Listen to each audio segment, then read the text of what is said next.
2 to 3 branches, test SDN in data center. And then we would move on to phase 3, full rollout, month 5 to 8.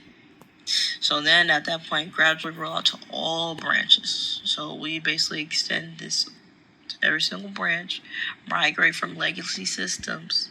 So then we can have a smooth transition over from our old network to the new network.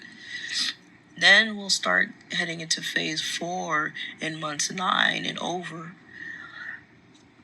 Basically that optimization and training. So monitoring the performance, making sure that it's maintaining a steady network. It's doing everything that we require as a company, along with training our IT guys, our team, basically, to make sure that everything is going well, that any new hiccups or anything like that is basically caught, and also going through the training for any of the employees to make sure the IT team understands how to use this system, that everything's good with the system, and that it can train the new upcoming employees that we hire throughout the time in the company.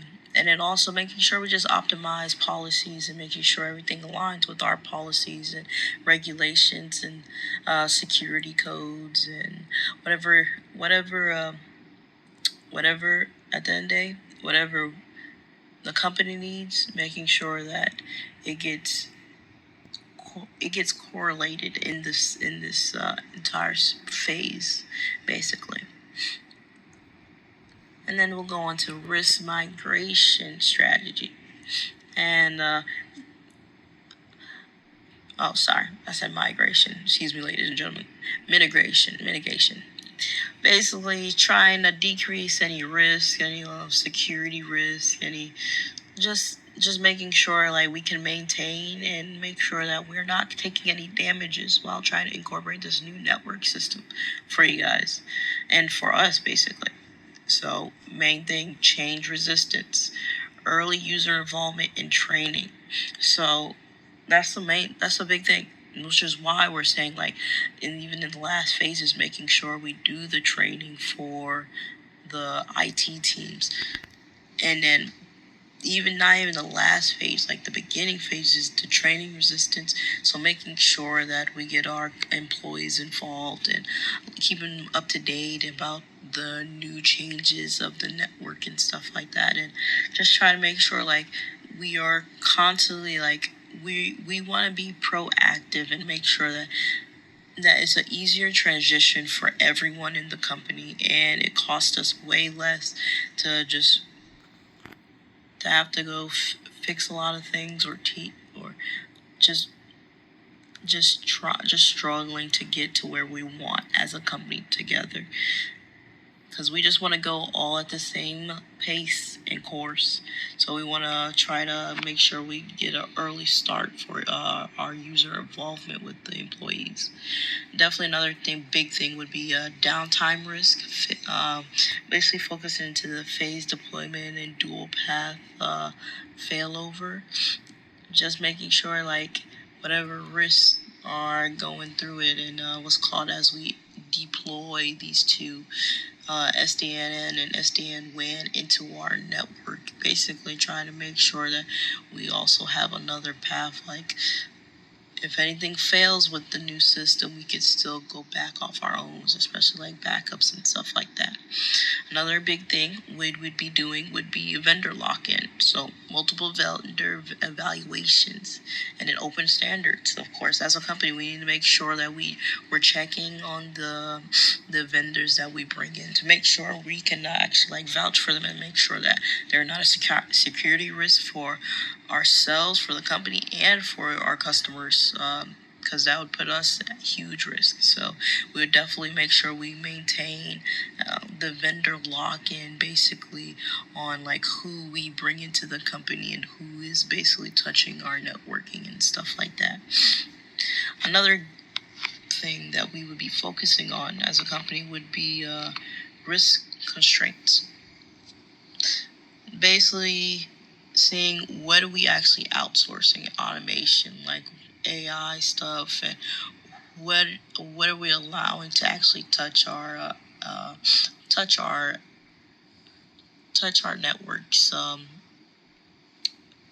Basically, what allowing to touch our company's network? Basically, pretty simple, but it's just we are trying to focus on all four of these main things just for the risk mitigation part, just to make sure everything runs steadily and just transition is basically perfect.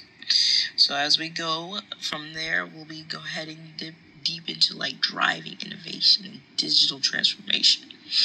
Main thing is the empowerment that we'll be bringing in, and basically empower like our IT teams to gain visibility and more control of the network. Business units benefit from improved application performance, honestly. So we would benefit heavily from this transformation, honestly. It would be a digital transformation enabler.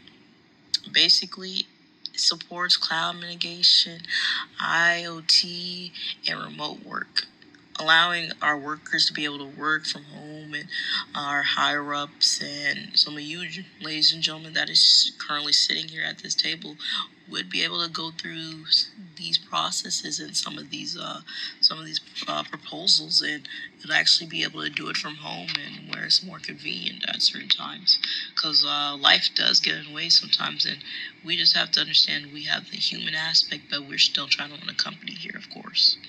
And then agility and innovation, of course. Network involves with the business. So no forklift upgrades. Like, we are constantly creating and innovating for this company. So the digital transformation would be out of this world. It would empower us so much. And then we have our ROI and strategic benefits. Basically, the main thing that you should be getting away from this basically is the cost savings, which is literally up to 50% on WAN costs. And then uptime, enhanced via multiple link routing and proactive monitoring. And then time to market, like faster branch provisioning. Future readiness. SDN and SDN WAN are foundationally for AI and cloud and automation. So we very will be next level thing, people. We'll be we'll be just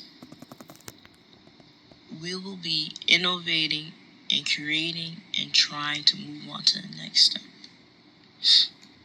So these are just some of the references that I came across. But other than that, I would like to know if there's any questions. For me, I'm happy to answer